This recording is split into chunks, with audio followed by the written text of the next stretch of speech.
Good evening.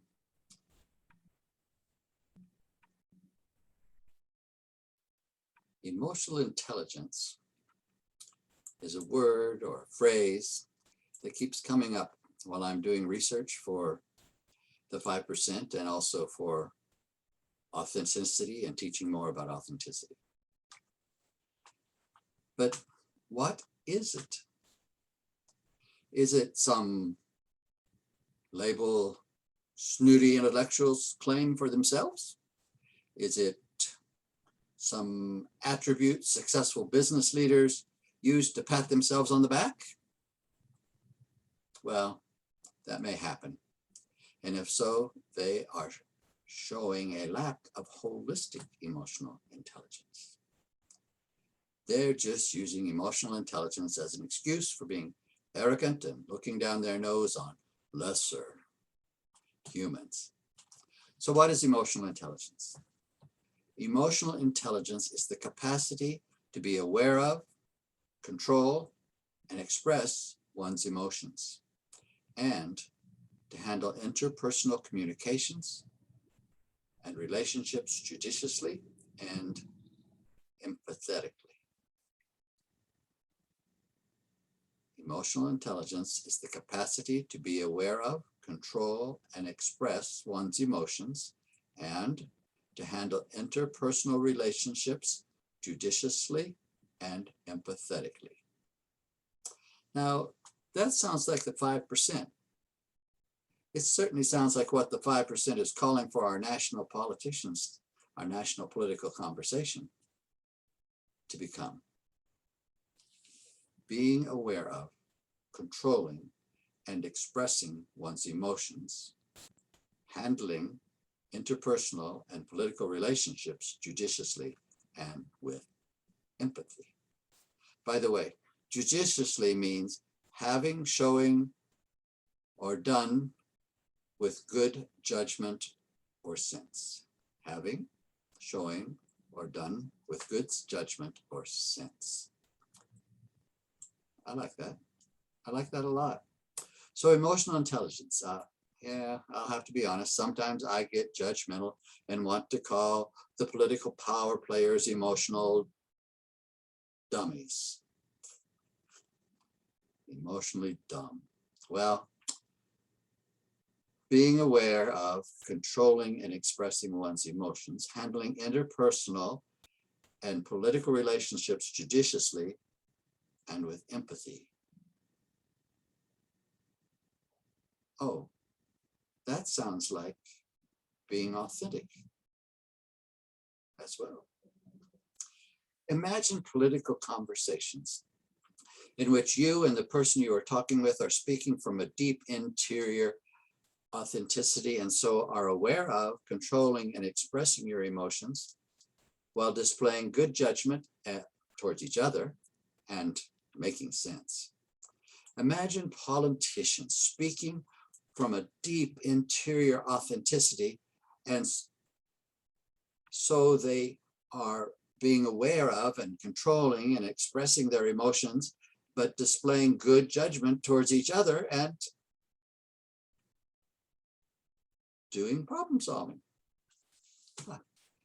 We would not be fearing the death of our democracy if that was the commonplace practice and expectation in the United States today. Speaking of today I ran into a tool that I think could help you and I and the political leaders make that move to emotional intelligence, cooperation, dialogue, respect, and problem solving. It's the brainchild of Justin Bariso, which he shared in his article, How Emotionally Intelligent People Use the Golden Question. I love the subtitle. Use the golden question to manage your emotions, make better decisions, and live life with fewer regrets. If you're wanting to look it up, it's found in the Inc. magazine, dated September 5th, 2021, online. Use the golden question to manage your emotions, make better decisions, and live life with fewer regrets.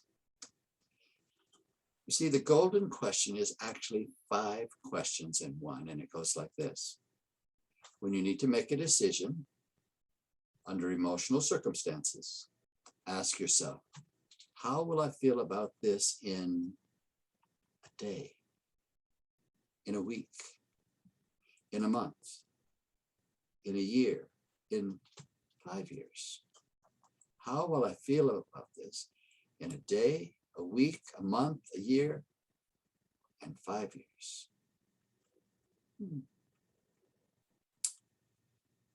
The reason why this question is helpful has to do with the way our brains process emotions. And yes, like me, he is talking about the way our brains process emotions on autopilot.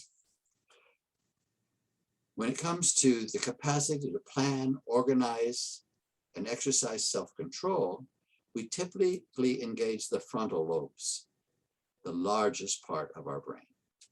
But when we feel some emotional threat, another part of the brain, known as the amygdala, hijacks the brain, often resulting in fight, flight, or freeze as a response. Now, emotional hijacks can be useful in certain situations, but they lead us to say and do things we regret. And as I might phrase it, they lead us to say and do things that blow up.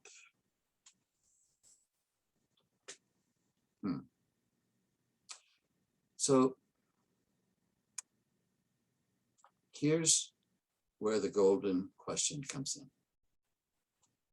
By forcing yourself to see this decision, these words, and to see how this decision and these words will affect your future and our future, you switch back from using your amygdala and re-engage your frontal lobe. In other words, you hack the hijack. Now, how about an example?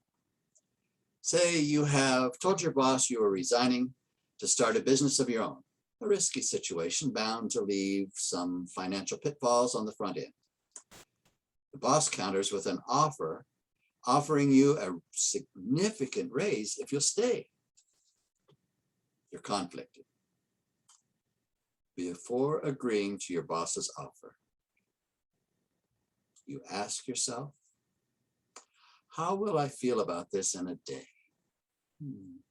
Pretty good. It's nice to know my work is valued around here. A week?